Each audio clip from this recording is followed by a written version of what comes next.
தமிழர் தான் ஆள வேண்டும் என்பது ஏன் அடம் பிடிக்கிறீங்க? மத்தவங்க ஆண்டா என்ன தப்புன்னு கூடாது. அடிமையா வைக்கிறது தான் தவறு. நீங்கள் சொல்வது போல அடிமையா வைப்பதுதான் தவறு. ஆனா ஆள்வதே இல்லங்க.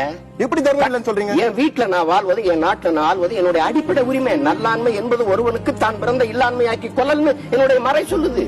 அப்ப நீங்க எங்கள் திருநாட்டில் எங்கள் நல்ல ஆட்சி என்கிறான் என்ன பாவலன், புரட்சி பாவலன் என் பாரதிதாசன். பொங்கிடுக வாய்மை பொழிந்திடுக என்றே நீ செங்கலிற் சீர்க்கையால் பொன்னெளி பூசிய கங்குள் நிகர்த்த கருங்குயிலே குவாயோங்கிறான். அப்ப என்ன மாதிரி செய்ய சொல்றீங்க? கெஞ்சுவதில்லை பிறர்வால் பிறர் செய் கேட்டினுக்கு அஞ்சுவதில்லை மொழியும் நாட்டையும் ஆளாமல் துஞ்சுவதில்லை பாவலர் தெரிஞ்சித்தனார் வர்றாரு எனக்கு பாட்டேன். அப்ப எந்த வழி நான் நிக்கிறது? என் நிலத்தை நான் தாங்க ஆளணும். ஆந்திரால 26 லட்சம் இருக்கேன், நான் ஆளன்னு கேட்கிறேன்னா, கர்நாடகால 1 கோடி இருக்கேன், உன் நிலத்தை நான் ஆளன்னு கேட்கிறேன்னா, இது என்னோட தார்மீக உரிமை.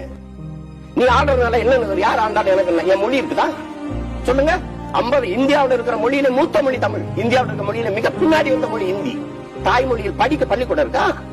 வள்ளுவருக்கு கோட்டை இருக்கு, குரலை படிக்க ஒரு கூடாரம் இருக்கா? செலவு நாகர்கோயில கன்னியாகுமரியில வான உயரத்தை முட்டுது. எங்கேயும் குரலை படிக்க இருக்குது. மனப்பாட பாட்டாவது படிக்கிறதுக்கு ஒரு வாய்ப்பு இருக்கா? தமிழகத்தின் தமிழ் தெருவில் தமிழ் இருக்கா? மணக்கவரும் தென்றில குளிரா இல்லை, சோற்றில் நிழலா இல்லை, தனி பெரிதான் துன்பம் இது தமிழகத்தின் தமிழ் தெருவில் தமிழ் தான் இல்லை. நீங்க கேட்கறீங்க. நேற்று நடந்த உதாரணத்துக்கு சொல்றேன். அதை செய்ய தவறுகள் யார்? இந்த திராவிட ஆட்சியாளர்கள் வந்தவர்கள் இவர்கள் தான். நீங்க சொன்னீங்க வந்தார்கள் வாழ வைப்போம். வாழ வச்சதுல சிக்கல் இல்ல, ஆள வச்சதுல வந்த சிக்கல்.